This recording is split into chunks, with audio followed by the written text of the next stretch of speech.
So I went back to Pittsburgh, and one of my former paper customers was Marion Jordan, who was the head of the executive director. Oh, she said, this is the perfect job for you. And so I took her job. Of course, she didn't tell me that there was virtually no money. Not only was I not getting paid, I was paying my secretary out of my own pocket. But it was an interesting year, and it was during that year that Thurgood came through and said, boy, you need to come up and work with me. I almost left on the next train. It was so frustrating. Now, that's the subject of a book. I wonder how Beverly Tatum is doing, because she's the new president. Yes. Well, not so new now, second year of Spelman, of working in a mainly black environment. Now, these are not welfare workers or what have you, but there's a dynamic there that is so interesting, and it has a great potential for movement, but great potential for frustration. Yes. You see, yes. And so that it'll be interesting to see how she did. But that was my problem. I had all these board members at the NAACP who liked to be on the board. But they had no. This is the legal defense fund. No, this is at the NAACP during the year that I was in Pittsburgh in 1959. Okay. And they all wanted to be on the board, but they had no sense of the board being the fundraising organ. You know, they would take their membership kits out and stuff like that, but they weren't raising enough money to, and half the money went to the national office anyhow. And I never shall forget. This weekend we were playing Porgy and Bess with Leontine Price and yes. William Warfield. And what gorgeous music that is.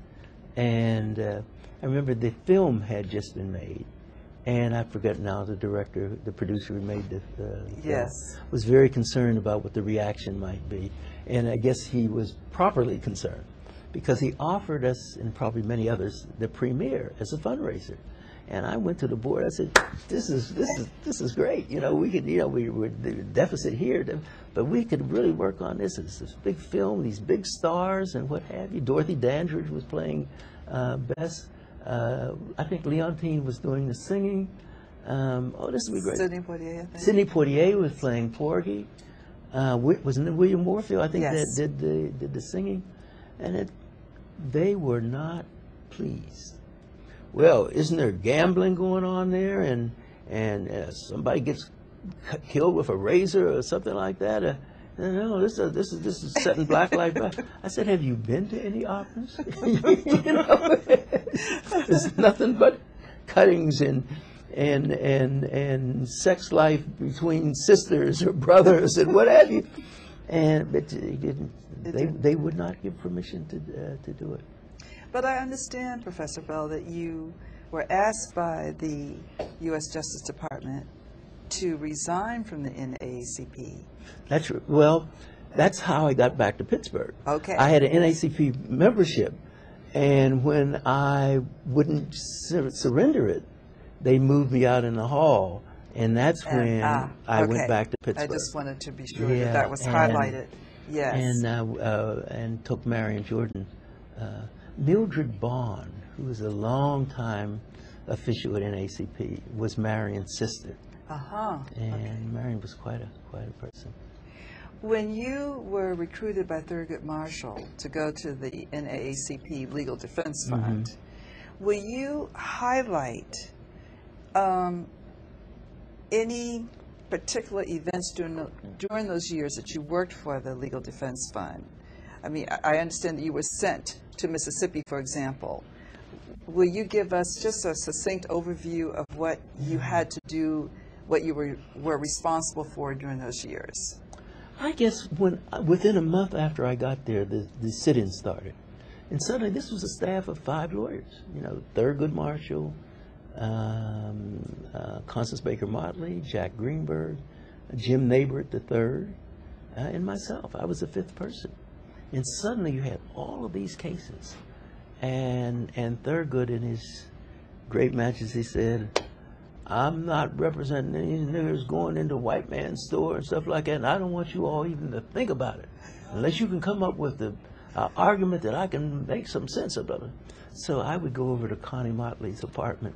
They were still living in the Riverton. Your audience may not. The Riverton is the Metropolitan Life Insurance's response when black folk complained about them having built the huge development over on the east side that didn't allow black people in. Oh, yes, yes. What is it? Yeah. I can't think of this either. Anybody? Skip? Yeah. Yes. And but I know what the you're Riverton talking is about. where all Yes. the upper class Yes. black folk lived because there was virtually no other decent place to live. So that's where So Constance Baker Motley. Motley was there. I think Thurgood lived there. Bob Carter, when he first married, lived there. And I'd make over several evenings and work on coming up with arguments. Next thing you know, and work with others. And Thurgood was giving a press conference saying, "And we will represent all of these young people in their right to peacefully protest," and blah blah blah. I said, "Whoa." But he probably was ready to do that all the time. He just wanted us to go out and do all Yes, this, of course. do all of this research. Change of heart here.